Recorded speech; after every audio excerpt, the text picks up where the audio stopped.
Life is not a pleasant place, far from being safe and cool as the castles of Disney princesses. Life is harsh and brutal, especially for those who dare to dream. Blunders happen, fears take you over, and you freeze like an iceberg. To blend in with the world, you start walking around with a face of ice and eyes left glassed out with numbed emotion. And then there are humans. The world is rumbling with humans who try to pull you down each time you struggle to rise and fulfill your life's greatest purpose. Something that not only makes you happy but is also the best and the most right thing for you. They will pick on your self doubts, greatest fears, insecurities, hesitations, conflicts, and confusions, and use these as hooks to pull you into their own mind matrix, something you didn't subscribe to. In disguise of inspiration, people will often attempt to spoil the little joys, sometimes going all the way to disrupt your life path with barriers that you could have easily avoided. Those that were just a waste of time.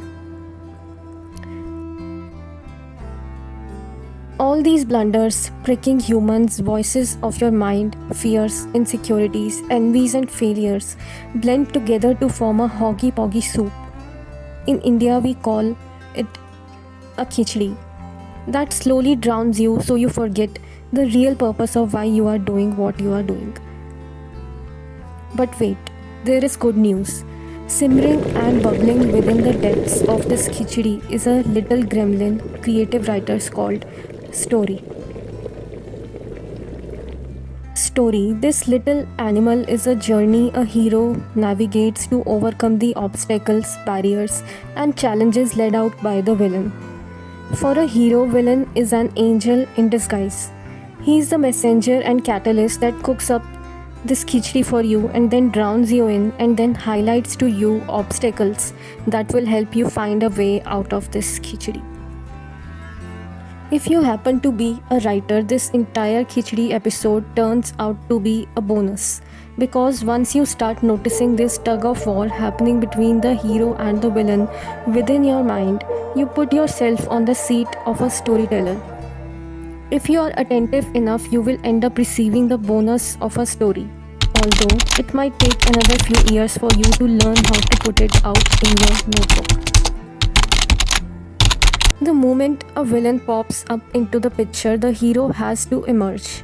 And the moment both of them materialize on the canvas of your mind, what happens then is called a story. Now, the villain will do his best to hinder the hero's pathway with obstacles, barriers, and challenges. Drama will unfold, event after event, scene after scene. The journey that the hero will traverse to overcome the challenges posed by the villain will become the story. His journey, both inner and outer, will make up the skeleton of this story.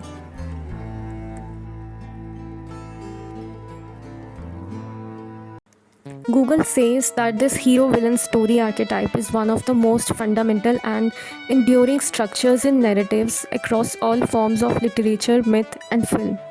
The core mechanism, according to Google, of this story type is based on two factors: polarized conflict and mutual definition.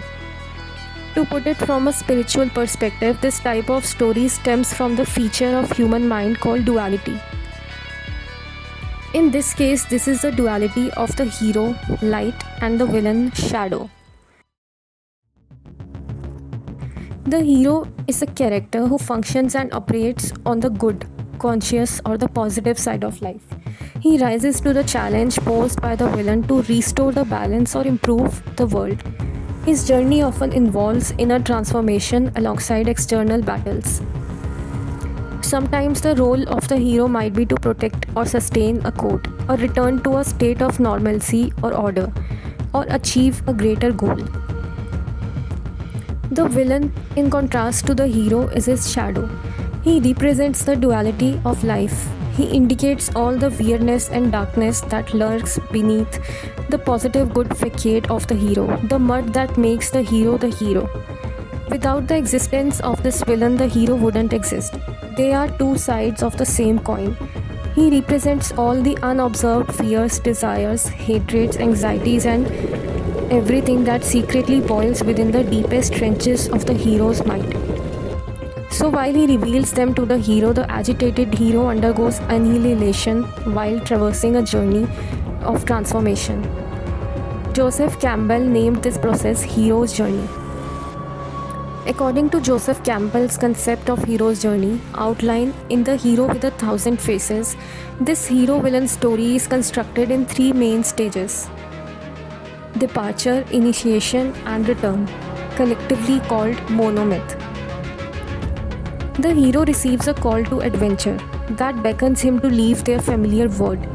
They may refuse the call, but then they cross the threshold, and this marks their initiation on the road of trials. Aided by allies and catalysts, they confront their greatest fears and challenges, ultimately returning to the ordinary world with a gift or bonus that will restore the balance of the world. The hero represents the human ego, striving for self-actualization and integrating the conscious and unconscious. The hero's existence is the very threat to the identity of the villain, something that forces the conflict.